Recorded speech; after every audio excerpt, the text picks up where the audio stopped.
नमस्कार, मैं गौरव गब्बर। अभी मैं भागलपुर ज़िले में स्थित हूँ। आप यहाँ मेरे पीछे देख सकते हैं कि ये अभी जो टूटा फूटा ये मकान आपको दिख रहा होगा। भले यहाँ का जो टूटा फूटा मकान हो, यहाँ की मकानों की स्थिति सही नहीं हो, लेकिन इसके अंदर जो ये मुहिम चल रही है ये बहुत ही अच्छी मुहिम है। आप लोग इस मुहिम का बिल्कुल लाभ लें। ये दिखाइएगा ये मुहिम, यहाँ पे देख सकते हैं निःशुल्क कर्जा मुक्ति केंद्र है, जिसका केंद्र संख्या KMK 24310 है। आप लोग इस मुहिम में जुड़ के आपके अंदर जो कर्जों का जो दबाव है आप उसका फ़ायदा ले सकते हैं। ये निःशुल्क कर्जा मुक्ति केंद्र का ये ऑफिस है। यहाँ पे आप लोग देख रहे होंगे किस तरह सीमित संसाधन में रह के इस मुहिम की शुरुआत किया गया है। यहाँ पे मैं कैमरामैन से आग्रह करना चाहता हूँ कि ये थोड़ा ऑफिस की स्थिति दिखा दे। भले लाइट अंधेरा होने के कारण लाइट नहीं है तो आप लोगों को सही से नहीं दिखे, लेकिन मैं जो सुनाने जा रहा हूँ, मैं जो आप लोगों को दिखाने की कोशिश कर रहा हूँ, उनको ज़रा ध्यान से देखिएगा और ज़रा ध्यान से सुनिएगा कि निःशुल्क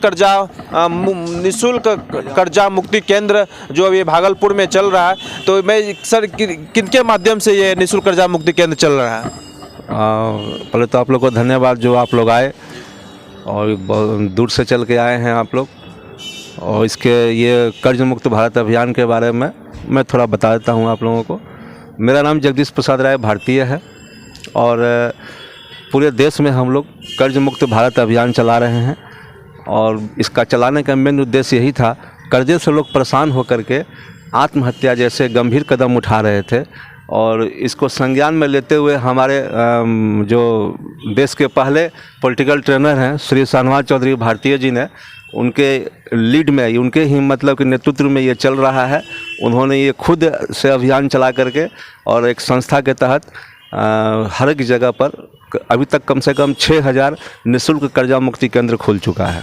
सर, आप लोग के मन में कैसे अचानक से कैसे ख्याल आ गया कि निःशुल्क कर्जा मुक्ति केंद्र खोला जाए, और इससे आपको क्या लगता है कि आप लोग ये अपनी लड़ाई में कितना सफलता आपको मिलेगी?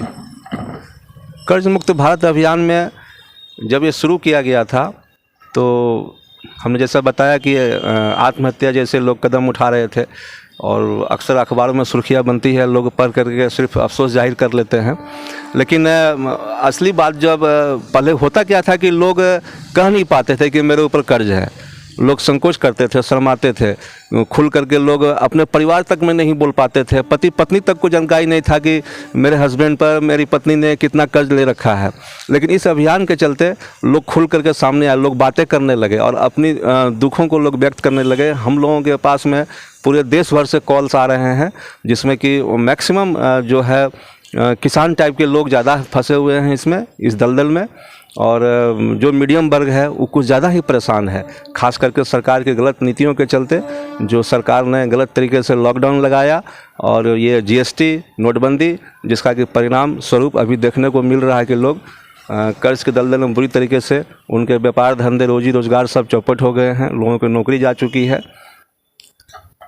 पिछले 7 सालों में एक रिपोर्ट के मुताबिक मोदी सरकार ने 19 लाख करोड़ रुपया देश के अंदर जो है कर्ज माफ़ी किया है, जो यूपीए सरकार से 5 गुना ज़्यादा है। यूपीए सरकार 2.2 लाख करोड़ कर्ज माफ़ी किया था, जिसमें किसानों की कर्ज माफ़ी किया था। और आज देश के अंदर जो है किसानों की स्थिति सही नहीं है, जबकि मोदी सरकार यूपीए सरकार से 7 गुना ज़्यादा ऋण माफ़ किया है। तो सर, आपको क्या लगता है इस मुहिम से सर किसान अगर जुड़ते हैं तो किसानों को कितना फ़ायदा होगा? देखिए, किसान जो हैं खास करके जो KCC लोन होता है उसमें ज़्यादा फंसे हुए हैं। वो उनकी जो है उसका कर्ज को चुका पाने में सक्षम नहीं हो पा रहे हैं। कारण वही है, सरकार की गलत नीतियाँ। और आपने देखा भी किसान आंदोलन का क्या हर्ष हुआ है। साल भर तक आंदोलन चला, उसके बावजूद भी अभी जो कार्रवाई करनी है नहीं हो पा रही है। और जो सबसे बड़ी बात यह है कि लोगों का कर्जा माफ़ होना चाहिए। क्यों होना चाहिए? क्योंकि सरकार 100 औद्योगिक घरानों का कर्जा राइट ऑफ कर चुकी है। तो ये जो आम जनता है, आम जनता में सभी किसान भी आते हैं, उनका भी कर्ज माफ़ होना चाहिए। क्योंकि ये करोड़ों की संख्या में लोगों ने सरकार को वोट दिया है, तभी सरकार अपने गद्दी पर आसीन है। सर, इस मुहिम की जो आप शुरुआत किया है हमारे बिहार के अंदर, तो आपको किसी भी पॉलिटिकल पार्टी का सपोर्ट नहीं है। इसके बावजूद आपको कितना लगता है कि इस मुहिम को आप सफल हो पाएगा, इस मुहिम में आप सफल हो पाइएगा कि नहीं हो पाइएगा?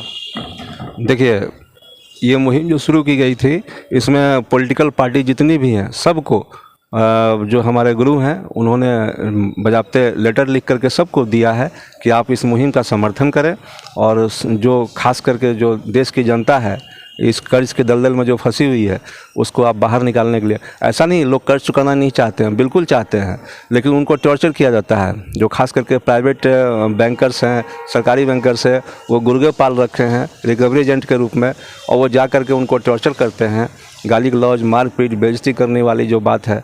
और ये सब जानकारी हम लोगों ने वित्त मंत्रालय को जब दिया तो वित्त मंत्रालय ने काफ़ी रिस्पॉन्स लेकर के आरबीआई को डायरेक्शन दिया। आरबीआई भी इस पर काफ़ी डायरेक्ट अपने को मतलब कि वेरिफिकेशन में डाला, खास करके मोबाइल ऐप्स लोन को, खास करके लगभग 2000 चाइनीज़ मोबाइल ऐप लोन बंद किए गए हैं। आरबीआई ने जो है टोल फ्री नंबर दिया है जो कर्ज के दलदल में फंसे हैं उसके लिए, अपनी एक वेबसाइट जारी किया है जिसमें कि 30 दिन का ट्रैकिंग भी है।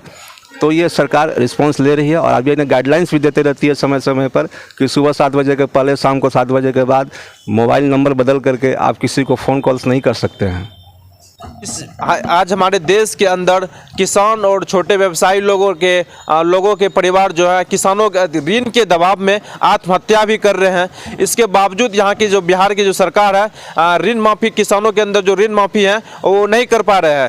चाहे छोटे व्यवसायी हो, चाहे किसान हो, मध्यम मिडिल क्लास की जो वर्ग हैं वो किसान से कहीं न कहीं रिकवरी एजेंट के द्वारा जो है किसान और छोटे व्यवसायियों को शोषित कर रहा है। इसके बावजूद बिहार सरकार से मैं आग्रह करना चाहता हूँ कि खास करके तेजस्वी यादव जी से, जब चुनाव के पहले आपने लोगों से यहाँ पे वादा किया था कि मेरी सरकार बनेगी तो मैं किसानों की ऋण माफ़ी करूंगा, तो आप लोग अभी तक क्यों इतना जो है क्यों नहीं किसानों की ऋण माफ़ी कर रहे हैं? इसके लिए बिहार सरकार को भी आगे आने की ज़रूरत है, तभी किसान की स्थिति जो है सुधार हो सकती है। इसके बावजूद सर से हम एक सवाल और पूछना चाहते हैं कि सर जब से आपने इस मुहिम की शुरुआत की है तब से अभी तक में खास करके बिहार से कितना आवेदन आपके पास आ गए हैं?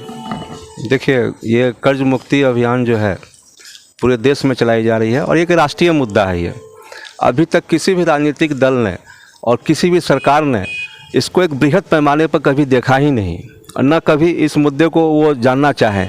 उनके दिमाग में सिर्फ यही था कर्ज लिया है तो चुकाना है।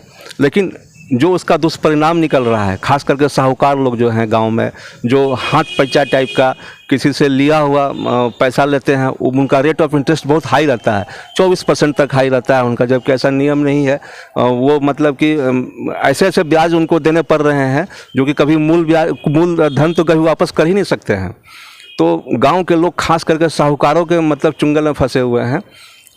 तो ऐसे लोगों को सरकार की तरफ से एक आर्थिक सहायता होना चाहिए ताकि वो अपने कोई अगर बिजनेस व्यापार कोई करना चाहे, गांव में रह करके स्वरोजगार करना चाहे तो उसको एक मदद मिल सके, अपने आप को खड़ा कर सके। वो सिर्फ लोन दे देने से और सिर्फ लोन ले लेने से तो जैसे विपदा आपदा जैसे कोरोना का लाइस ये गलत तरीके से लॉकडाउन लगाया गया, नोटबंदी हुआ, जीएसटी लगा, तो आम आदमी तो इसमें टूट चुका है, तो रिपेमेंट करने की स्थिति में है ही नहीं। तो आज के लिए बस इतना ही।